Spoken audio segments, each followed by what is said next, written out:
You ever wonder if a project that you want to do around your home is actually going to help or hurt the resale value or appraised value of your home? Well, here's 21 projects that could possibly hurt the sale of your home. Let's take a look. Luxury bathrooms. Now, it really depends on the style of your house. And if it's just a regular tract home, like where I live, putting in $100,000 in a luxury bathroom just doesn't make financial sense. If I did it for myself and I want a copper bathtub or what have you, it might be a worthwhile thing. However,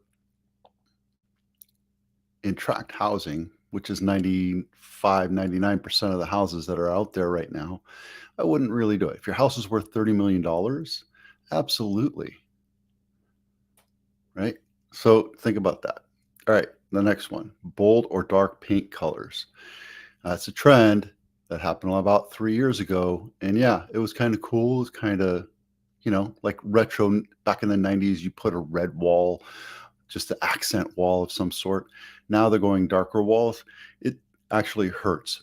I did sell a house a couple of years back, and it was the Raiders' living room. It was black walls and silver ceiling, and I thought it was the tackiest thing, but people liked it. So, again, this is just what people are saying.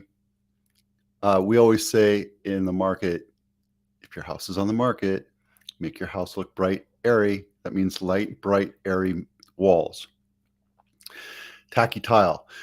The recent long tiles that go up on your backsplash in your kitchen, that's actually kind of getting a little bit outmoded. And you got to look at, if you're going to do a remodel of your bathroom, do it right? Find out what's a long lasting, not a very trendy tile, because stuff like this will only last you like 5 or 10 years, and then you have to dig it up and get rid of it. So think about that. Number 4, quality paint. Yeah, I don't really care.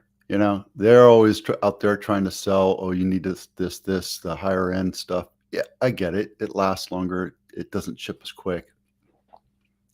But I got to tell you that the the more expensive stuff, it's not that much better. So look for what the finish is. If it's a matte or a gloss or a semi-gloss, you want something that's a little more neutral, something that you can easily wipe dirt off of, so that when your kids smudge peanut butter all over it, you can wash it down pretty quick. So that's something I would look out for. Too much wallpaper. Yeah, wallpaper is not a thing anymore. I know it's kind of trending back, but that again is more high end. And I wouldn't put just, the tacky stuff, wallpapers to go crap up on my walls, because taking it down, it's actually faster to take the entire wall, the drywall down, and put new drywall on, because it's such a pain to take care of all that stuff. And people don't typically like your style of wallpaper. So just take that into consideration. If you want it for yourself, by all means, do it. Overdone kitchen. Yeah, it depends on the house, right? I mean, if it's a really luxury home, like we have a bunch of them here in Santa Clara County, you might want to go a little bit over the top. But anything that looks like it's been just crammed in there, it's not something people are going to look for. Carpet.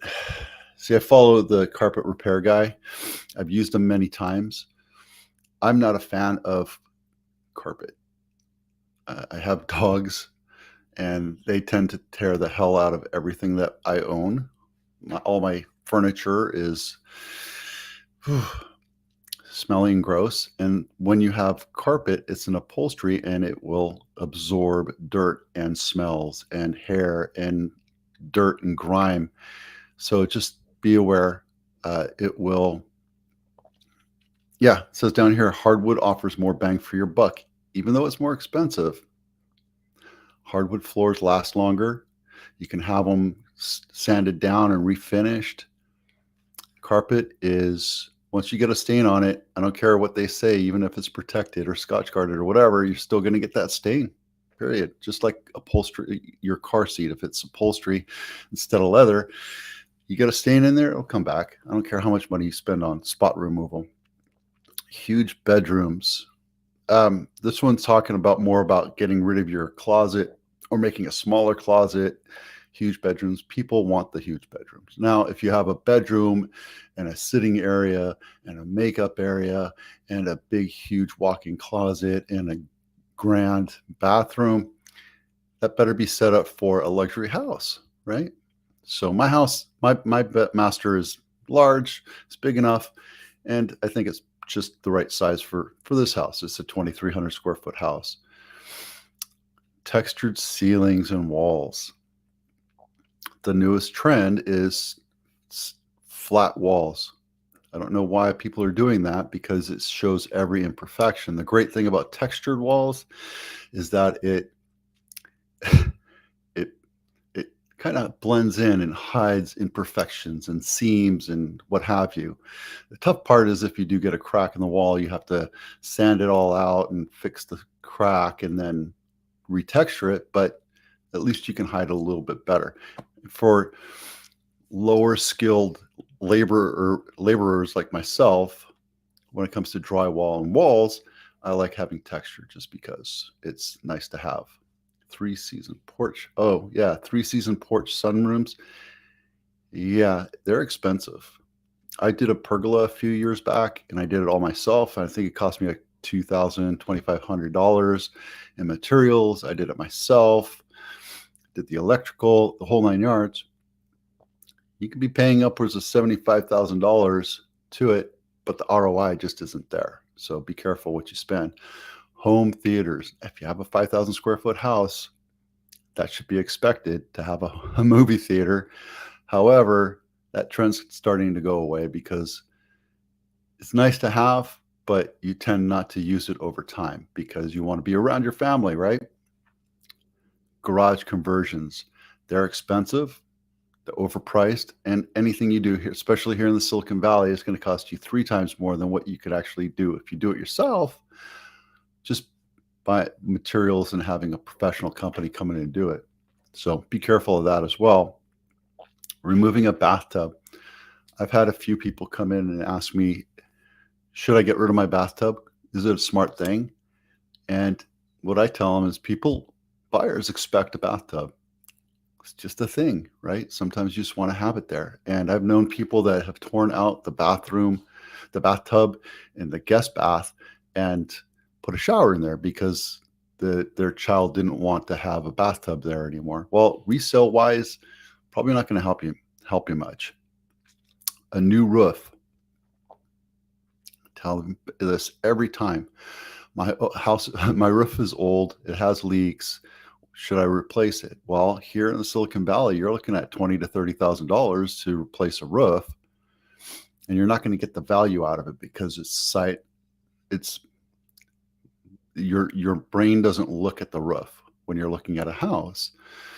And I always say, let's get it fixed up. Let's get it sealed up. Let's get it guaranteed for the next 2, 3, 4 years and disclose that it's an older roof and it might be end of life, right? Let the buyer pay for it.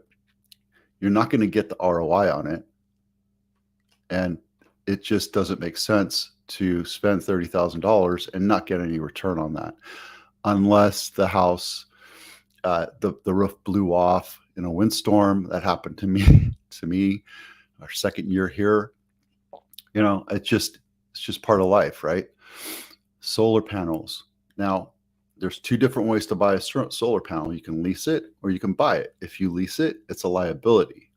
It actually costs you money every month. So an appraiser won't give you value to that. As a matter of fact, they might take it away. I don't think they will, but if you buy it and it's paid for or you're financing it, then it's an asset. It's actual attached property to your roof or to your house, and it adds value to it, and it's upwards of $20,000, $30,000. Will somebody pay extra for it? Not really. It's kind of like a pool. You either want a pool or you don't want a pool. There's a very small Venn diagram medium of people that don't care if you get a pool or not. Pools are expensive maintenance, luxury items as far as they're concerned. So if you want a pool, you're absolutely going to want to have a pool. Some people come in and buy it with a pool and then they bury it, or they take it out and put dirt in there. Same thing with solar panels. You're not going to see an ROI on that because you're like, yeah, that's great. You can say you spent $20,000, $30,000 on solar panels and you're saving money. But again, it's like the roof. You don't see it, sight unseen. It's not part of the mindset of how it is. If you can show that you're saving $300 a month on electricity, then that might be worthwhile. So you got to really do the numbers. Over the top landscaping, right? We put in flagstone and then grass around the flagstone, and I just don't like it. I just feel like we put in cement on the side yard. I have pavers by the pergola, and I have a little grassy area by my fire pit. And I think it's a little bit over the top. It's just a little bit too much. Anything that's just too much. Like if your house is small and you have a small backyard, don't put a koi pond in. Right? Just think about it. And anything you do today, any kind of projects you do, is going to be really expensive. And people aren't going to pay extra for that. They don't want to see a dirt lot, like, because that's a key indicator of a flip. But they definitely don't want to pay extra for massively designed landscaping. A backyard pool. There you go. We just talked about that. I have 3 houses coming up with pools, and each one of them asked me, how much more do I get for my house because I have a pool in it? And I said, you don't really get a whole lot out of it. You get value added as the appraisal, but as far as a buyer is concerned, if they absolutely want a pool, it better be sparkling. It better be completely maintenance free, not maintenance free, but no cracks, no issues, no missing tiles. The pumps are working perfectly, because pools are its own little organism. They cost a lot to run every month. So you either absolutely want it or you don't. Actually, I have 4 houses with pools in it. But that fourth one coming up later on this year, and it has a pool heater. The solar pool heaters like this on top here, this actually pulls water from the pool up through here, and it drains down, it goes back into the pool and heats the house, that heats the pool up for you. It's kind of a nice thing. And they have finance solar too, so there you go. 18, closet removal. Be careful. Yeah, don't take out your closets. Don't. People want places to store. People want storage. As a matter of fact, my pantry was 2 foot by 2 foot, but it was right behind the stairwell in my house, and I broke out the wall and put in extra shelving underneath the stairwell. It's like, there's a big angle there, but I wanted extra storage. Buyers want extra storage. You take out your closet to make your bedroom bigger, and then you have a little wardrobe somewhere. That's great, but you're not improving anything on there. So closet removals are a horrible idea. Home office. I have 2 home offices because my son moved out. He's at Chico State. He's going to school up there, and she's upstairs in that old room working upstairs, and I've been in this office for 22 years, and it's a value. It's absolutely a value because more and more people are working at home. But I think what we're going to see is a trend of multi-use rooms for bedrooms and desk, so you can work in your house, unless it's something like this where it just doesn't make sense to make this into a bedroom, because this is a very, very small room. Don't get aquariums or built-in. This is for a built-in aquarium. This is a big trend for a while. There was a big, TV show, a reality show. I can't remember what it's called. Never really watched it. Not really big into aquariums. I've had fish. I've had toads. I've had all sorts of different amphibious creatures, and they're a pain to deal with. And if you have one that's built in like this, that's a commitment. It's a commitment because you have little lives that are depending on you to feed them, keep them clean, keep them healthy, and that is another organism, just like a pool. Hot tubs. Whew. Sold a house a few years back, and it had a hot tub in it, and the buyer didn't want it, and I thought, oh, I'll take it. So I grabbed it, threw it in my truck, brought it home, and there it sat. I never plugged it in, never hardwired it, never had water. The rain actually filled it up with water. I finally, at one point, I was like, I'm getting rid of this thing because I'm just never going to use it. And I put it on Craigslist, free hot tub. The guy came over, picked it up, put it on some dollies. He had a couple kids help him, put it on the truck, took care of it. If it's something you want, don't consider it a value to the buyer. You might have to remove it. I don't know how many hot tubs I've had removed over the last 22 years of selling houses. So just keep that in mind. All right. Mortgage rates, 7.35. It continues to go up and up and up. Not where it was on October 9th, 2023 at 7.64, but still it's pretty far up there. You can buy it down, talk to a home lender. I have 3 of them on speed dial. If you need somebody, let me know. I'll put you in touch with my people, and they're amazing. We'll get to this next week because I think I spent too much time on the 21 projects. This episode is brought to you by the Home Buyers Checklist. If you're going to go home shopping this weekend, download this checklist. It'll allow you to compare and contrast all the houses you go to. And believe me, when you're looking at 4, 5, 6 houses, even 10 houses, it kind of gets blurry as to which house has dual pane windows and which ones have air conditioning and don't. So download this checklist and you'll be happy. All right. What you get for $2 million in Santa Clara County, not my listing, Rudy Court, 4-bedroom, 2-bath, 1,744 square feet, built in 1977. And it is right here in the nook of Almaden Valley in Cambrian. And let's take a quick look at it. This house has the guise of being flipped. It's high-end stuff, though. Remember what I said about kitchens? You're not going to get your ROI on kitchens, so just be careful. And bathrooms. There's a nice pool back there. So if you want a pool, there you go. And what you get for $1 million, Hannah Street, not my listing. This is $1,050,000. 2-bedroom, 1-bath, 789 square feet. Talk about tiny houses. Hannah Street. This is right by the freeway. I have a feeling this one's going to be on market for quite a while. I mean, talk about freeway noise. You're right there. Freeway noise and pollution. 101 days on market, and it started off at $1,099,000. Now it's $1,050,000. And let's take a look at the inside.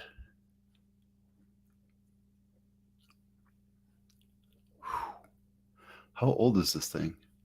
1900. It's over 100 years old. How many families has this thing housed?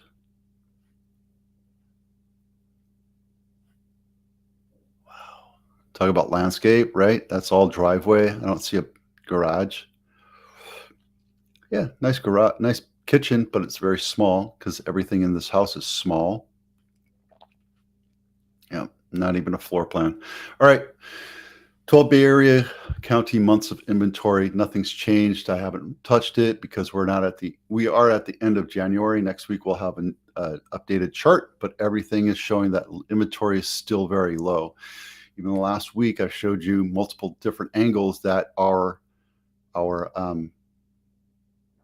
inventory is very, very low. I think we had like 37 sales last week, and we're up to like 63 sales this week. So there's just not enough inventory for buyers to get a hold onto. But we're also in the winter thaw, right? We're starting to get into semi-warmer, even though this last week was freezing. Just be careful of knowing what you're looking for. Buyers are being very, very picky right now. My listing down in Hollister, we're getting into contract now, and they're coming back and trying to shoot bullets at us, and we're just deflecting them. And we'll get into contract. It just takes a little bit of time. And this one, because it's Hollister, it takes a lot longer to sell than in Santa Clara County. So we're being patient with it, but we're definitely playing this fish on the hook. So just be careful out there. If you're putting it on today, it's going to take a little bit of more coaxing with the buyer. Buyers are being very persnickety, and that's just the way it is during January. February is going to be a little bit of the same thing. March, April, May will be in full thaw. Spring's coming out. The weather's getting warmer. Buyers come out, and that's really a great time to sell. So there you go. All right, I'm Vito with Abitano. Have a great weekend. We'll see you out there.